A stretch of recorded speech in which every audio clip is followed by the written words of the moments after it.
Contagem de prazo para oferecimento da contestação.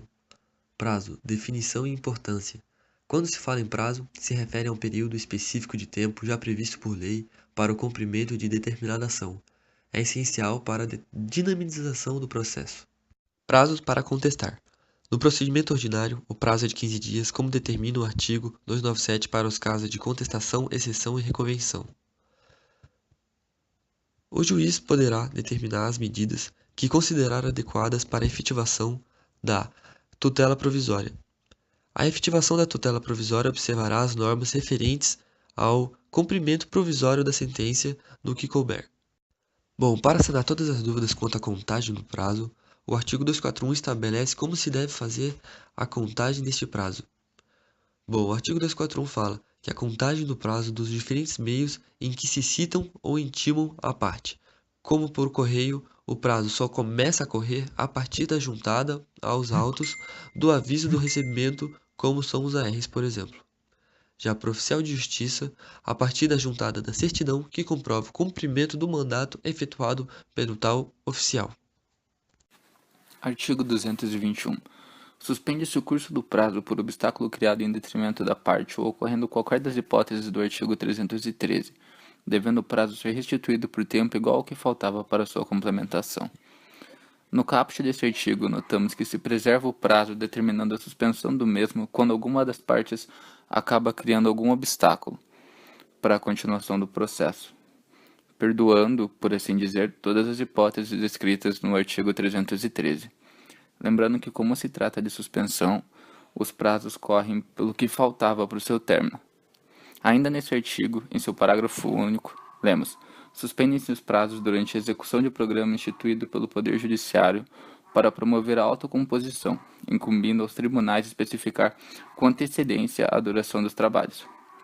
Neste parágrafo, nota-se a previsão de suspensão do prazo quando há atos praticados pelo Poder Judiciário durante o processo, como, por exemplo, a realização de audiências de conciliação.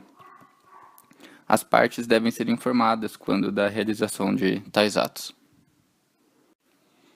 Artigo 232. Nos atos de comunicação por carta pregatória, rogatória ou de ordem, a realização da citação ou da intimação será imediatamente informada, por meio eletrônico, pelo juiz deprecado ou juiz deprecante.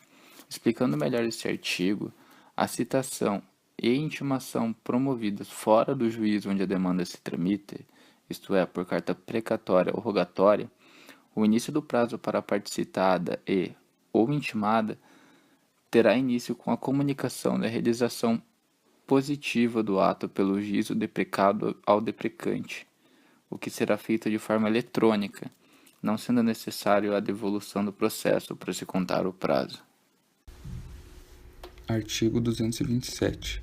Em qualquer grau de jurisdição, havendo motivo justificado, pode o juiz exercer por igual tempo os prazos a que está submetido, ou seja, seria uma prorrogação dos prazos impróprios, da mesma forma que se fala na ausência de preclusão temporal no caso de prazos impróprios.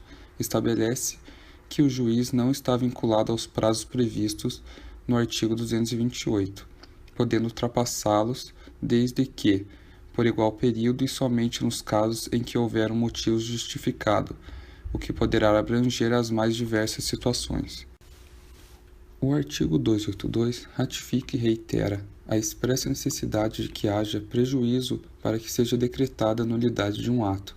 Dessa maneira, o vício não é um único requisito para que um ato processual seja anulado, mas deverão estar presentes vício e prejuízo para que se anule um ato processual, mantendo-se e homenageando-se o princípio da economia processual pela manutenção dos atos processuais que, embora viciados, não causem qualquer prejuízo à parte.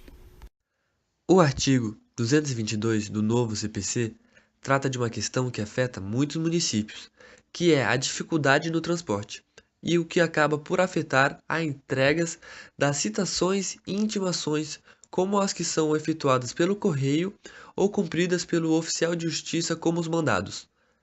O artigo prevê a possibilidade de prorrogação do prazo em até 2 meses e especifica, no caso de calamidades públicas, que o prazo pode ser excedido ainda mais.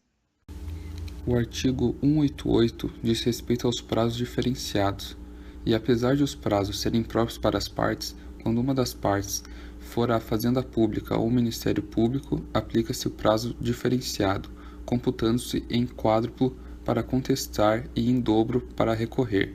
O Ministério Público, seja parte efetivamente ou fiscal da lei, é parte e, portanto, beneficiário do prazo diferenciado. Tanto a Fazenda Pública como o Ministério Público, quando recorrem na qualidade de terceiro prejudicado, poderão se valer do benefício da presente regra. Agora, quando se tratar de propositura da demanda, o prazo será simples e geral, sendo que há divergência jurisprudencial e doutrinária a respeito do prazo para contestar e recorrer em sede de ação rescisória. O artigo 191 trata quando mais de uma pessoa demanda a ação e cada um tem um procurador específico.